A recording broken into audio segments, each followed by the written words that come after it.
Hi friends, welcome to our channel VP pet channel. இப்போ நம்ம எங்க வந்திருக்கோம்னு பார்த்தீங்கன்னா சேலம் மாவட்டத்தில் பிசி பெருவடை ஃபார்ம் அப்படின்னு சொல்லிட்டு ஒரு ஃபார்முக்கு தான் வந்திருக்கோம். அவங்க வந்து ஃபுல் அண்ட் ஃபுல் 2 இயர் பெருவடை கோழிகள் மட்டுமே வச்சு ப்ரீட் பண்ணி சேல் பண்ணிட்டு இருக்காங்க. அவங்களோட பண்ண ஆரம்பிச்சு ஒரு வருஷம் ஒரு அனுபவத்தை நம்ம கேட்டு தெரிஞ்சுக்க போறோம். பண்ண ஆரம்பிச்சு ஒரு வருஷம் ஆனாலுமே நிறைய அனுபவத்தை அவங்க கூட ஷேர் பண்ணியிருக்காங்க. வீடியோ ஃபுல்லா பார்க்கலாம். வீடியோ ஃபுல்லா பார்த்தீங்கன்னா உங்களுக்கு நிறைய இன்ஃபர்மேஷன் கிடைக்கும். இவங்களோட கான்டாக்ட் டீட்டெயில் நான் டிஸ்கிரிப்ஷன்ல கொடுக்குறேன். அவங்க யூடியூப் சேனல் வச்சிருக்காங்க, இன்ஸ்டாகிராம் பேஜ் எல்லாம் வச்சிருக்காங்க. கான்டாக்ட் டீட்டெயில் கொடுக்குறேன். உங்களுக்கு தேவைன்னா அவங்க நீங்க கான்டாக்ட் பண்ணி வாங்கிக்கலாம். ஓகே, வீடியோ ஃபுல்லா ஸ்கிப் பண்ணாம பாருங்க. நம்ம சேனல் இப்பதான் நீங்க புதுசா பாக்குற மாதிரி தான் நம்ம சேனல் சப்ஸ்கிரைப் பண்ணிக்கங்க, பக்கத்துல இருக்க பெல் ஐகானை கிளிக் பண்ணிக்கங்க. அப்பதான் நான் போற வீடியோ நோட்டிஃபிகேஷன் வரும். ஓகே ஃப்ரெண்ட்ஸ், வாங்க வீடியோக்குள்ள போலாம். Hi friends, welcome to our channel VP pets and vlog.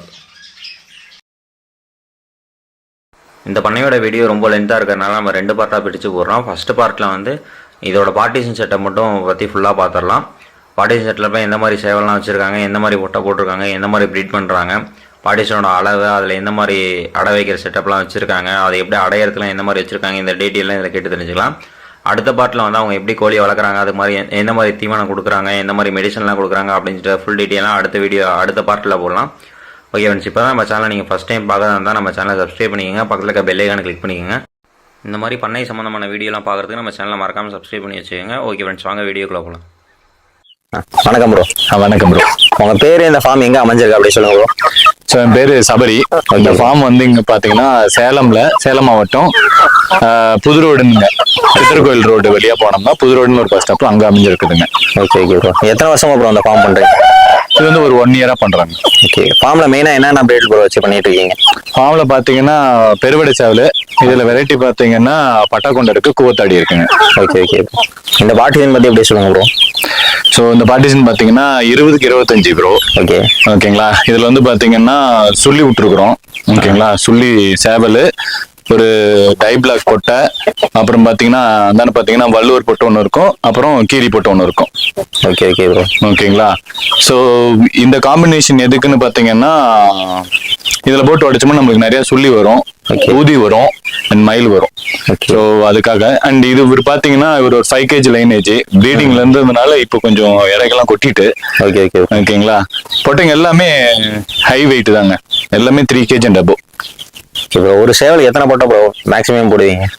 நான் வந்து 3ல இருந்து 4 தாங்க போடுறேன். ஏன்னா அதுக்கு மேல போட்டோம்னா நம்மளுக்கு வந்து குவாலிட்டி ஆஃப் சிக்ஸ் கிடைக்காது. Okay bro. சிக்ஸ் எல்லாமே ஹேட்ச் ஆகும், பட் வீக்கா இருக்கும். அதனால 3ல இருந்து 4 தான். ஒரு பார்ட்டிஷன்ல இருந்து ஒரு சேவல 3 பொட்டை அந்த மாதிரி போட்டுருக்கீங்க ப்ரோ. இதுல இருந்து உங்களுக்கு எவ்வளவு எக்கு கிடைக்கும், அது எத்தனை மாசத்துக்குள்ள உங்களுக்கு கிடைக்கும்? நம்மளுக்கு ஒரு கோழில இருந்து, இது எல்லாமே ஹை வெயிட்ங்கிறதுனால ஒரு கோழில இருந்து 10ல இருந்து 12 தான் ஒரு எக்கு. ஒரு கோழில இருந்து 10ல இருந்து 12 எக்ஸ் மட்டும் தான் விடும். மீதி அதுல இருந்து நம்மளுக்கு 80% தாங்க ஹேட்சே ஆகும். Okay bro. ஓகேங்களா. ஸோ பாத்தீங்கன்னா அண்ட் மோரோவர் இப்போ 4 விட்டா கூட எல்லா 4 பொட்டையுமே கண்டினியூஸா ஒரே டைம்ல முட்டை போடாதுங்க. ஓகே. 1 போடும் இல்ல 2 போடும். அதுக்கப்புறம் நம்ம அப்படியே 1 2 போட்டதுக்கு அப்புறம் அவை வச்சதுக்கு அப்புறம் நம்ம மாத்திக்கிட்டே வரும். அவை வச்சுட்டு மீதி இருக்கிற பொட்டையை விடுவோம். ஒரு 2 months மட்டும் ப்ரீட் பண்ணிட்டு சேவலுக்கு ரெஸ்ட் விட்டுருவோம். Okay okay. ரெஸ்ட்னா அதுக்கு ரெஸ்ட் டைம்ல அதுக்கு எந்த மாதிரி ப்ரோ ஃபுட் கொடுப்பீங்க? ரெஸ்ட் டைம்ல நம்மளுக்கு ஃபுட் ஐட்டே நான் உங்களுக்கு வேற மாதிரி கொடுப்பேங்க. இப்போ நார்மல் ஃபீட் மாதிரி கொடுக்க மாட்டோம். மார்னிங் பாத்தீங்கன்னா அதுக்கு மக்காச்சோளம் கொடுப்போம், ஊற வச்ச சுண்டல் கொடுப்போம், அப்புறம் கிரீன்ஸ் கொடுப்போம், ஏதாவது பச்சை புல்லு இல்லைன்னா வந்து அசோலா இல்லைன்னா வாழைத்தண்டு. Okay bro. அப்புறம் இது இல்லாத நம்ம நார்மல் ஃபீடும் பண்ணுவோம். நார்மல் ஃபீட் வந்து இது கோழி தீவனம், கம்பு, அப்புறம் கோதுமை. கோழி தீவனம் என்ன கம்பெனி ப்ரோ யூஸ் பண்றீங்க? கோழி தீவனம் பாத்தீங்கன்னா எஸ்கேம் பிராண்ட் யூஸ் பண்றோங்க. Okay bro. ஸோ அதுதான் வந்து நாட்டுக்கோழிக்கு நல்லா இருக்கும். மற்ற பிராண்ட் எல்லாம் இது யூஸ் பண்றது இல்லை. அதெல்லாம் ஒன்லி ஃபேட் மட்டும் தான் இருக்குது. இது மட்டும் தான் நல்லா ஒர்க் ஆகுது.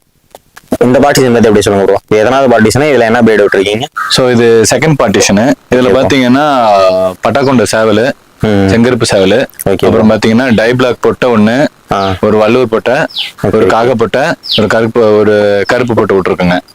ஸோ இதுல பாத்தீங்கன்னா 2 பொட்டை அடப்படுத்துடுச்சு. ஓகேங்களா. அந்த காக பொட்டையும் வள்ளுவரும் அடப்படுத்துடுச்சு. இந்த டை பிளாக் ஒரு இவர் மட்டும் தான் இருக்கிறாங்க. இன்னும் ஒரு பொட்டை ஆட் பண்ணணும். ஆட் பண்ணிட்டு செட்டு அவங்க 3 பேரும் முட்டை போனதுக்கு அப்புறம் இவர் ரெஸ்ட் விட்டுற வேண்டியதான். ஸோ இவர் பாத்தீங்கன்னா நல்ல ஃபைட் லைனுங்க.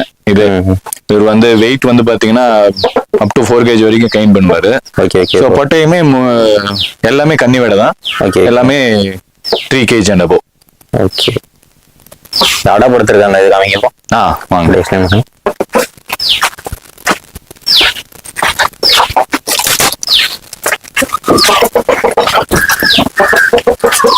ஸோ இதுல பாத்தீங்கன்னா இதுவுலயே இதாங்க இருக்கிற ஹட்டு. கோழிங்க நைட்டு தங்கிக்கும், இங்கேயே முட்டை போடும், இங்கேயே அடைப்படுத்துக்கும். ஸோ இதுல பாத்தீங்கன்னா இந்த பொட்டை தாங்க நம்மளோட மெயின் பொட்டை. இதுல இருந்து வர்றது எல்லாமே 10 குஞ்சு பெருசா கூட அதுல வந்து 8 சேவல் வரும். மினிமம் 8 சேவல் வரும். அந்த மாதிரியான பொட்டை இது. இது வரைக்கும் அந்த பர்சன்டேஜ் மாறினதே இல்லை. எத்தனை வருஷம் உங்ககிட்ட இருக்கு ப்ரோ இது? இப்ப வந்து கிட்டத்தட்ட நாங்க ஃபார்ம் ஆரம்பிச்சே 1 வருஷம் தான் ஆகுது. Okay bro. ஸோ பிகினிங்ல இருந்து இருக்கு. Okay okay. இந்த கன்னி வரைய எடுத்துட்டு வந்தோம், அப்படியே இங்க மெயின்டைன் ஆகுது. Okay bro. ஸோ இது வந்து பாத்தீங்கன்னா ஒரு நிமிஷம், இது வந்து பாத்தீங்கன்னா எக் போடுற இடம். ஸோ இங்க வந்து எக் போடுவாங்க. ஸோ இதுல இருந்து நம்ம கலெக்ட் பண்ணி ஃப்ரிட்ஜில் ஸ்டோர் பண்ணிட்டு ஒன்ஸ் அடைப்படுத்த ஆரம்பிச்சதுக்கு அப்புறம் அதெல்லாம் கலெக்ட் பண்ணி இந்த மாதிரி அடை செட்டப் வச்சு இதுல வச்சிருவாங்க. Okay okay. ஸோ இங்க அந்தந்த பார்ட்டிஷன்ல போடுற முட்டை எல்லாமே அந்தந்த பார்ட்டிஷன்லயே அடை வச்சிருதுங்க. அது எப்படி ப்ரோ? முட்டை எடுக்கும் மார்க் பண்ணி வச்சிருக்கீங்களா எப்படி ப்ரோ? மார்க் பண்ணிடுவோம். மார்க் பண்ணிட்டு அதுக்குன்னு செப்பரேட் ட்ரே வச்சிருக்கிறோம் ஃப்ரிட்ஜ்ல. ஒவ்வொரு ட்ரேலுமே இந்தந்த கோழியோட முட்டைன்னு சொல்லி மார்க் பண்ணிடும். Okay okay. ஸோ அப்பதான் நம்மளுக்கு தெரியும் எந்த அளவுக்கு ஹேச்சிங் பர்சன்டேஜ் இருக்குது, அதோட சிக்ஸ் குவாலிட்டி என்ன, எத்தனை சேவல் வருது அதோடது அப்படிங்கிற டிஃபரன்ஸ் நமக்கு தெரியும். Okay okay bro. ஸோ அதுக்கு தான் இப்போ ஒரு பார்ட்டிஷன் வந்து 3 பொட்டை கோழி ஒரு சேவல் போட்டிருக்கீங்க. இப்போ வந்து அடை அதிலேயே வச்சிருக்கீங்க. இப்போ ஒரு கோழி அடைப்படுத்துச்சுன்னா மற்ற கோழி போய் அதை டிஸ்டர்ப் பண்ணாதா? மற்ற கோழி போய் டிஸ்டர்ப் பண்ணாதுங்க. ஏன்னா இது வந்து வந்தோடனே எக்லைன் பண்றது கிடையாது. ஓகே. ஸோ போட்டோடனே ஒரு மாசமாவது ஆயுதான் எக்லைன் பண்ணும். ஸோ அந்த டைம்லயே அதுங்களுக்குள்ள ஒரு நல்ல ஒரு கம்யூனிகேஷன்ஸ் இருக்கும். அந்த பொட்டைங்களுக்குள்ள ஃபைட் இருக்காது. அதனால அதுங்களுக்கு டிஸ்டர்ப் பண்ணாம முட்டையும் போட்டுக்கும் நைட்டு ஸ்டே பண்றதும் அங்கதான் அந்த ஹட்டுக்குள்ளதான் பண்ணும். Okay okay bro. ஓகே. இந்த பார்ட்டிஷன் பத்தி எப்படி சொல்லுங்க ப்ரோ? ஸோ இந்த பார்ட்டிஷன் பாத்தீங்கன்னா இதுவுமே 20க்கு 25ங்க. ஓகேங்களா? ஸோ இதுல வந்து பாத்தீங்கன்னா இது வந்து 6க்கு 6 ஹட்டுங்க. இதுலதான் கோழி வந்து நைட்டு தங்குறது அண்ட் இதுலதான் முட்டை போடுறது, இதுலதான் நாங்க அவையும் வைக்கிறது. Okay bro. ஓகேங்களா?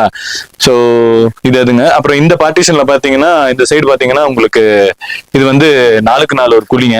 இது வந்து சாணக்குழி, குப்பைக்குழின்னு சொல்லுவாங்க சில இடத்துல. ஸோ இது வந்து பாத்தீங்கன்னா கோழிங்க குப்பனையத்துக்காக போட்டிருக்குது. நேற்று பூரா மழைங்க, அதனால வந்து ஃபுல்லா தண்ணி தேங்கி இந்த மாதிரி இருக்குது. மற்ற டைம் எல்லாம் கோழி கழிச்சுக்கிட்டு தான் இருக்கும். Okay okay bro. இந்த இதுல வந்து இந்த இது கிரீன் நெட் தொங்க விட்டுருக்கீங்களா ப்ரோ? இது எதுக்காக தொங்க விட்டுருக்கீங்க? ஸோ இந்த கிரீன் நெட் எதுக்கு அப்படின்னு பாத்தீங்கன்னா ஜென்ரலா முட்டை போட்டுருச்சுன்னா நம்ம தூரமா இருக்கிறதுனால நிறைய பார்ட்டிஷன் இருக்கிறதுனால முட்டை போட்டு நம்மளால கலெக்ட் பண்ண முடியாது. Okay okay. ஸோ இதனால காக்கா வந்து முட்டை போட்டோன்னே வந்து எடுத்துரும். சோ இதனால இது இவ்வளவு தூரம் கீழே இந்த கிரீன் நெட் இருக்கிறதுனால காக்கா இவ்வளவு கீழே போய் எடுத்துட்டு வந்து அப்படி போய் எடுக்காது. சோ இது வரைக்கும் இது போட்டதுல இருந்து ஒரு முட்டை கூட காக்கா எடுத்தது இல்ல. அதே மாதிரி மத்த எந்த ஒரு பிரிடேட்டர்ஸும் வந்து இது எடுக்கிற மாதிரி இல்ல. இது ரொம்ப அவ்வளவு கன்வீனியன்ட்டா இருக்காது எங்களுக்கு. சோ அதனால இது போட்டிருக்கு. Okay okay. இந்த பார்ட்டிஷன் பத்தி எப்படி சொல்லுங்க ப்ரோ? சோ இந்த பார்ட்டிஷன் பாத்தீங்கன்னா அதே சேம் 20x25 அடி தான். ஓகே. சோ இதுல பாத்தீங்கன்னா நம்ம கீரி சேவல் விட்டுருக்குறோம். அதுக்கு 2 பிளாக் பொட்டை விட்டுருக்குங்க. இது ரெண்டுமே வந்து இது எல்லாமே நம்ம ஃபார்ம்லயே பிறந்து வளர்ந்த நம்மளோட ஓன் பிரீடுங்க. இது ரெண்டுமே கன்னி விட தான். இந்த பொட்டை ரெண்டுமே எங்களும் 3 kg அண்ட் அபோவ். இன்னும் எக்லைங் ஸ்டார்ட் பண்ணல, இனிமேதான் எக்லைங் ஸ்டார்ட் பண்ணுவாங்க. ஸோ நம்ம இதுல எப்பயுமே எக்லைங் வந்து நம்ம பொட்டைங்க எப்பயுமே மோர் தென் 10 months கிராஸ் பண்ணாதான் எக்லைங்க ஸ்டார்ட் பண்ணுவாங்க. ஸோ அந்த அளவுக்கு அதனாலதான் அதோடைய சிக்ஸுமே குவாலிட்டி நல்லா இருக்கும். நீங்க எத்தனை மந்த் ஸ்டார்ட் ஆனா அந்த மாதிரி பார்ட்டிஷன்ல கொண்டு வந்து விடுவீங்க ஃபீமேல? ஸோ ஒரு 8 months அபோ 9 months அபோ 9 மாசம் 8 மாசம் இந்த பீரியட்ல வந்து கொண்டு வந்து விட்டுருவோம் இது உள்ள. Okay okay. விட்டுட்டோம்னா அது ஒரு 1 month 2 month எடுத்துக்கும். அதுக்கப்புறம் மறுபடியும் அது அணைஞ்சு எக்லைங் ஸ்டார்ட் ஆகிடும். Okay okay bro. இந்த ஒரு பார்ட்டிஷனுக்கு அடுத்த பார்ட்டிஷனுக்கு இந்த ஒயிட் கலர் இது போட்டிருக்கீங்களா ப்ரோ? சீட்டு போட்டிருக்கீங்களா ப்ரோ? ஆமாங்க. இது எதுக்காக போட்டிருக்கீங்க? ஸோ இது பாத்தீங்கன்னா எல்லாமே விளையாட்டு திறன் உள்ள சேவலுங்க. ஸோ அதுவும் இல்லாம அது ஒரு டெரிட்டரிக்குள்ள இன்னொரு சேவல் அலோவ் பண்ணாது. ஸோ ஒரு சேவல் இன்னொரு சேவலை பார்க்கும்போது அதுக்குள்ள சண்டை வரும். ஸோ இதுலயே வந்து கம்பிலே அடிச்சுக்கிறதுனால அது உங்களுக்கு வந்து காயமாக வாய்ப்பு இருக்குது. தன்னை தனியே கொஞ்சம் காயப்படுத்திக்கும். அப்படி முவஞ்சிக்கிட்டே இருக்கிறதுனால சாப்பிடாது, ஒரு மாதிரி ஸ்ட்ரெஸ்டா இருக்கும். ஸோ அதனால வந்து இங்க வந்து ப்ரீடிங்கே நடக்காது. அதனால எல்லா பார்ட்டிஷனுக்கும் நம்ம ஒயிட் பேனல் ஷீட் அடிச்சு இன்னொரு பார்ட்டிஷனுக்கும் அடுத்த பார்ட்டிஷனுக்கும் உண்டான கனெக்ஷனே கட் பண்ணிடுறது. Okay okay. இது எவ்வளவு ஹைட்ல வரும் அந்த வேலி அமைச்சிருக்கீங்க? இந்த வேலி பாத்தீங்கன்னா 6 அடிங்க. Okay okay bro. ஓகேங்களா? எல்லாமே 6 அடி தான். கல் 8 அடி, 2 அடி கீழே பதிச்சுட்டு மீதி 6 அடிக்கு வலை கட்டியாச்சுங்க. Okay bro. இப்ப பொதுவா நாட்டுக்கோழினா பறந்த மரத்துல தான் ப்ரோ அடையும். அந்த மாதிரி இருக்கும்போது இந்த 6 அடி அதுக்கு ஈஸியா தாண்டிட முடியாதா? அடுத்த பார்ட்டிஷனுக்கு போயிடாதா? இது ஆக்சுவலி கரெக்டான கொஸ்டின் தான். இப்ப அதுக்கு உண்டான எக்கோ சிஸ்டத்தை நம்ம இங்க கிரியேட் பண்ணிட்டோம்னா அதை தாண்டி போகாது. இங்க அது வந்து ஒரு மாதிரி கம்ஃபர்டபுளா இல்லைன்னா தான் அது வெளியே போக ஆகும். நம்மளுமே அப்படித்தானே, ஒரு இடத்துல கம்ஃபர்டபுள் இல்லைன்னா நம்ம வெளியே போயிடுவோம். சோ அது மாதிரிதான் இங்க அதுக்குன்னு தேவையான ஃபுட்டு கிடைச்சிருது, அதுக்கு உண்டான சேவல் இருக்கு, அதுக்கு உண்டான குப்பை தொட்டி கூட இருக்கு. ஓகேங்களா? இந்த சாணக்குழி இருக்கிறதுனால அது வந்து முட்டை போடும் போதோ இல்ல அது ஆசுவாசப்படுறதுக்கு சாணக்குழி யூஸ் பண்ணிக்கும். நைட்டு தங்குறதுக்கும் சேஃபான ஷெல்டர் இருக்குது, எக்லைங் பண்றதுக்கு நம்மளுக்கு ட்ரே இருக்கு. ஸோ இதனால அதுக்கு ரொம்ப கம்ஃபர்டபுள் ஆனாலும் எங்கேயும் எந்த இது வரைக்கும் போட்டது பறந்தது இல்லைங்க, உள்ளே தான் இருக்கும். நம்ம டோரே திறந்து விட்டாலுமே ஃபீட் கொண்டு வரும்போது டோர் திறந்து விட்டு தான் வருவோம். அப்ப கூட அந்த டோர்ல இருந்து அது வெளியே போகாது, அது இங்கதான் இருக்கும். இந்த வீடியோ உங்களுக்கு யூஸ்ஃபுல்லாக இருக்கும்னு நம்புறேன். இது மாதிரி விவசாயம் மற்றும் பண்ணை சம்மந்தமான வீடியோக்களை பார்க்குறதுக்கு நம்ம சேனலை மறக்காமல் சப்ஸ்கிரைப் பண்ணி வச்சுக்கோங்க, பக்கத்தில் பெல் ஐகானை கிளிக் பண்ணி வச்சுக்கோங்க. ஓகே ஃப்ரெண்ட்ஸ், இந்த பண்ணையோட அடுத்த பார்ட் வந்து நான் கூடிய சீக்கிரத்தில் ரிலீஸ் பண்ணுறேன். ஓகே ஃப்ரெண்ட்ஸ், தேங்க்ஸ் ஃபார் வாட்சிங்.